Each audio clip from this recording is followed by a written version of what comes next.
Isaías, capítulo 9, versículo 6. Então hoje a gente vai tentar entender de forma mais profunda essa passagem. Nessa passagem, Isaías profetiza sobre o futuro Messias. Nós lemos: porque um menino nos nasceu, um filho nos foi dado, e o reinado estará sobre os seus ombros, e ele receberá o nome de Maravilhoso Conselheiro, Deus Poderoso, Pai Eterno, Príncipe da Paz. A maioria das religiões alega que esse texto prova que Jesus é Jeová, pois lemos aqui que Jesus é chamado de Deus Poderoso e de Pai Eterno. Porém, uma análise além do superficial mostrará justamente o oposto. Comecemos pelas frases: porque um menino nos nasceu, um filho nos foi dado. As primeiras perguntas que surgem são: Deus pode nascer? Será que Deus pode ser um bebê indefeso? Será que Deus é filho de alguém? É claro que não. Então nós já percebemos que essa passagem não trata de Jesus como um ser espiritual, mas trata do seu propósito messiânico. Se você disser que esse texto prova que Jesus é Jeová, o Deus Supremo, você terá necessariamente de admitir que Deus era um bebê, filho de Maria. Os católicos afirmam, por exemplo, que Maria é mãe de Deus, mas os protestantes negam isso.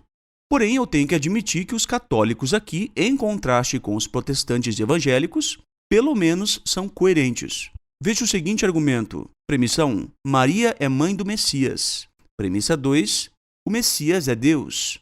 Logo, Maria é mãe de Deus. Se você concorda com as duas premissas, a conclusão é inevitável. Tanto os católicos quanto os protestantes e evangélicos concordam com as premissas. No entanto, os evangélicos e protestantes, sabe-se lá por quê, rejeitam a conclusão. Então, eu devo expressar meu respeito pelos católicos nesse ponto, pois pelo menos eles são coerentes. Seja como for, vemos que aqui está falando do menino Jesus, aquele bebê indefeso. Jeová não é um bebê indefeso. Jeová é o Ser Supremo, onipotente, imortal. Jeová não pode fazer coisas que são contra a sua natureza, como, por exemplo, deixar de ser onipotente e se tornar um bebê indefeso. Dizer que Deus se tornou um bebê indefeso é como dizer que o imortal deixou de ser imortal, ou que a vida eterna findou, ou que o quadrado é redondo. São declarações que ferem a natureza dos sujeitos. Portanto, já percebemos aqui que esse texto não pode afirmar que Jesus é Jeová. Prossigamos com o texto. E o reinado estará sobre os seus ombros. Essa profecia mostra o caráter real, ou de rei, do Messias. O Messias não seria apenas um bebê comum. Ele se tornaria rei. Jesus mostrou que seu reino seria celestial. Lemos em Lucas 22, 29. Eu faço com vocês um pacto para um reino, assim como o meu Pai fez um pacto comigo. Também em Apocalipse 19, 16, nós lemos sobre o rei Jesus. Na sua roupa, sim, sobre a coxa, ele tem um nome escrito: Rei dos Reis e Senhor dos Senhores. Prossigamos com a leitura do texto. Ele receberá o nome de, ou ele será chamado de. Sobre essas palavras, David Guzik, teólogo protestante, afirma: a ideia não é que esses sejam nomes literais do Messias. Em vez disso, esses são aspectos de seu caráter. Eles descrevem quem ele é e o que ele veio fazer. Então, a partir desse ponto, os nomes do Messias revelam tanto o seu caráter quanto as suas futuras ações. O primeiro título ou nome do Messias é Maravilhoso Conselheiro. Será que o Messias haveria de ser maravilhoso conselheiro porque é o Deus Supremo? Não, de forma alguma. O próprio Isaías explica a fonte da sabedoria do Messias. Isaías 11:2. E o Espírito de Jeová estará sobre ele, o Espírito de sabedoria e de entendimento, o Espírito de conselho e de poder, o Espírito de conhecimento e do temor de Jeová. Então vemos desde já que esse texto descreve o Messias como inferior a Jeová, em sabedoria e em conhecimento. O Messias teme a Jeová. O Messias é sábio porque Jeová lhe dá sabedoria. O Messias tem entendimento porque Jeová lhe dá entendimento. O Espírito de Jeová estará com o Messias em tudo o que ele ensinar e fizer. Então vemos que esse texto já mostra que o Messias não pode ser Jeová. Outro título que o Messias recebe é de Príncipe da Paz.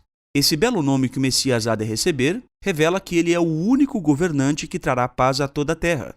Certamente é ele quem há de cumprir a profecia do Salmo 37:11. Mas os mansos possuirão a terra e terão grande alegria na abundância de paz. Outro belo nome que o Messias recebe é Pai Eterno. Esse nome, infelizmente, tem sido mal interpretado pelas religiões. Algumas traduções têm vertido Pai da Eternidade. No entanto, essa forma pode transmitir um sentido inapropriado ao leitor.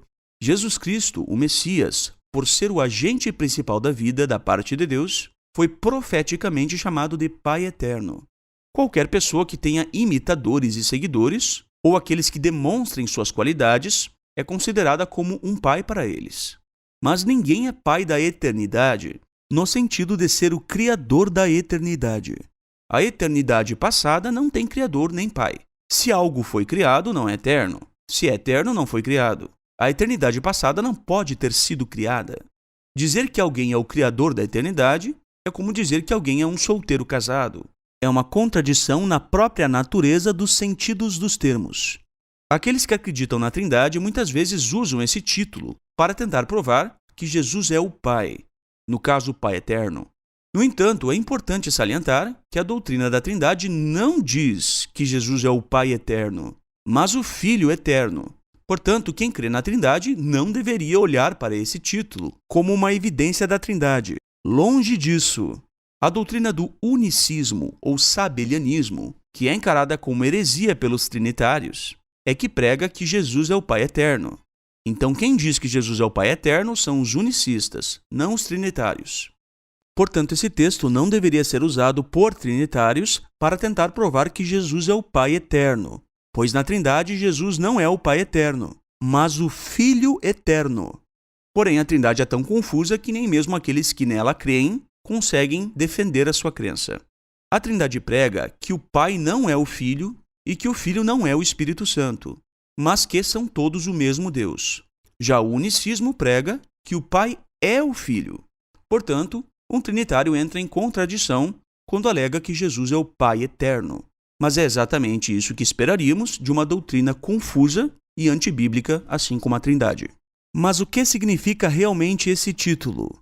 Primeiro pergunte-se, quem é o pai da humanidade? A resposta é Adão. Nós somos filhos de Adão, que por sua vez era filho de Deus. No entanto, Adão nos transmitiu o pecado e a morte. Mas a Bíblia diz, Cristo nos comprou, livrando-nos da maldição da lei por se tornar maldição em nosso lugar. E outra vez, eu porei nele a minha confiança. E ainda, eis aqui estou, eu e os filhos que Deus me deu. Segundo Almeida Atualizada. Sobre o nascimento de Jesus, o próprio Isaías diz, a jovem ficará grávida e dará à luz um filho. O termo jovem aqui indica uma donzela, uma moça virgem. As servas de Deus sempre deveriam dar a virgindade em casamento. Então toda a serva de Deus jovem era virgem. Portanto, nem Jesus nem Adão, o primeiro homem, tiveram um pai humano. Ao descrever a linhagem de Jesus até o início da história humana, o historiador bíblico Lucas mostra que Adão veio à existência como um filho de Deus. Lucas 3,38. Mas Adão perdeu seu relacionamento como filho de Deus, para si mesmo e para todos os seus descendentes. De modo que todos nós precisamos, por assim dizer, de um novo pai que seja perfeito, como Adão era quando foi criado. Deus enviou seu filho do céu para ser esse novo Adão, substituindo o primeiro. A Bíblia diz, o primeiro homem, Adão, tornou-se alma vivente. O último Adão, no caso Jesus Cristo, tornou-se espírito vivificante. O primeiro homem é da terra e feito do pó. O segundo homem é do céu. Jesus, o último Adão, é como o primeiro homem Adão. No seguinte sentido, Jesus era um homem perfeito, capaz de gerar descendentes perfeitos que poderiam viver para sempre em perfeição na terra. A tradução Pai Eterno significa não Pai da eternidade, mas Pai para sempre. Veja como algumas traduções vertem esse título. Bible in Basic English. Pai para sempre. Easy to Read Version. Pai que vive para sempre. The A-Rames Bible. Pai do mundo por vir. The Scriptures, 2009. Pai da continuidade. Em harmonia com isso, o Trinitário, veja só, o Trinitário Norman Geisler, famoso teólogo protestante, escreveu: a tradicional doutrina da Trindade sustenta que Deus é uma só essência em três pessoas, o Pai, o Filho e o Espírito Santo. Entretanto, Isaías 9,6 chama o Messias de Pai da eternidade. Como Jesus pode ser tanto o Pai como o Filho, este versículo não é uma fórmula trinitariana, que chama Jesus Cristo de Pai. A primeira parte do versículo 6 faz referência à encarnação de Jesus, ou seja, trata do Messias como um bebê. Com este enfoque, vemos que Jesus é aquele que nos dá a vida eterna. Por meio de sua morte, sepultamento e ressurreição, ele trouxe à luz vida e imortalidade. Verdadeiramente, ele é o Pai da eternidade para o seu povo. O nome Pai da eternidade quer dizer, tal como o Pai amoroso tudo provisiona a seus filhos, assim também Jesus nos ama e nos provisionou, dando-nos vida eterna.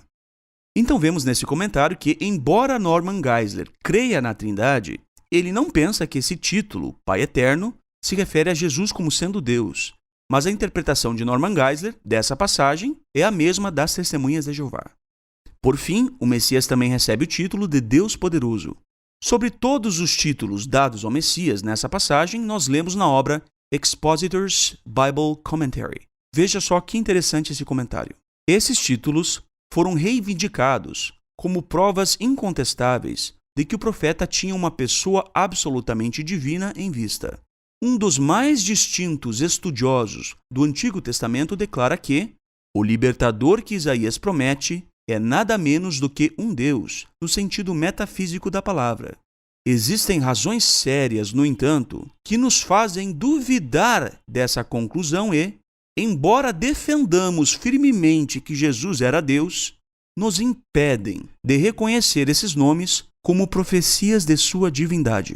Pessoas que estão dizendo isso são aquelas que acreditam que Jesus é Deus. Seguindo, 2 dos nomes podem ser usados em referência a um monarca terrestre, maravilhoso conselheiro e príncipe da paz, que estão dentro do alcance da virtude humana. Será mais difícil fazer com que as mentes ocidentais vejam como o título Pai Eterno poderia ser aplicado a um mero homem. Porém, a atribuição de eternidade não é incomum nos títulos orientais, e no Antigo Testamento, às vezes, é aplicado a coisas que perecem. Quando os hebreus falam de alguém como eterno, isso não implica necessariamente divindade. O segundo nome, que denominamos Deus Forte ou Deus Poderoso, é de fato aplicado ao próprio Jeová no capítulo seguinte, mas, no plural, é também aplicado a homens por Ezequiel, Ezequiel 32, 21. A parte traduzida Deus é frequentemente um título do ser divino no Antigo Testamento, mas literalmente significa apenas poderoso, e é aplicado por Ezequiel, em Ezequiel 32, 11, a Nabucodonosor. Devemos hesitar, portanto, em entender por esses nomes um Deus no sentido metafísico da palavra. Os autores ainda adicionaram que o profeta Isaías simplesmente anularia a força de sua mensagem e confundiria a geração para a qual ele a trouxe, se ele ou eles tivessem concebido o Messias segundo a concepção da teologia cristã, como uma personalidade divina separada. Muito interessante esse comentário, não é mesmo? Então veja que os próprios trinitários estão admitindo que esse texto não deve ser usado para tentar provar que Jesus é Deus no sentido metafísico da palavra. Isso está sendo admitido pelos protestantes, por aqueles que acreditam que Jesus é Deus. Engraçado que essas mesmas pessoas também dizem o contrário. Também dizem, não, esse texto prova que Jesus é Deus. Afinal, prova ou não prova? Engraçado que depois os protestantes ficam dizendo que as Testemunhas de Jeová ficam mudando de entendimento da Bíblia. Quanta contradição existe nos ensinos protestantes. Quanta contradição. E nós podemos inclusive ler os textos citados nessa obra. Na Almeida Atualizada, nós lemos em Ezequiel 32, 21. Os mais poderosos dos valentes, juntamente com os que o socorrem, lhe gritarão do além. Desceram e lá jazem eles, os incircuncisos, traspassados à espada. A expressão hebraica traduzida aqui, por mais poderosos dos valentes, é a mesma aplicada ao Messias, Deus Forte, em sua forma plural. Então, Ezequiel 32, 21 poderia ser traduzido literalmente, os deuses fortes, juntamente com os que o socorrem, e aí segue-se a leitura. Podemos ler também Ezequiel 31, 11. Eu o entregarei nas mãos da mais poderosa das nações, que lhe dará o tratamento segundo merece a sua perversidade. lançá-lo-ei fora. Almeida Atualizada. A expressão hebraica, traduzida na Almeida Atualizada por a mais poderosa das nações, é também muito semelhante à expressão aplicada ao Messias, a saber, Deus, em sua forma plural. Nesse texto, o título Deus é aplicado à Babilônia, em referência a Nabucodonosor.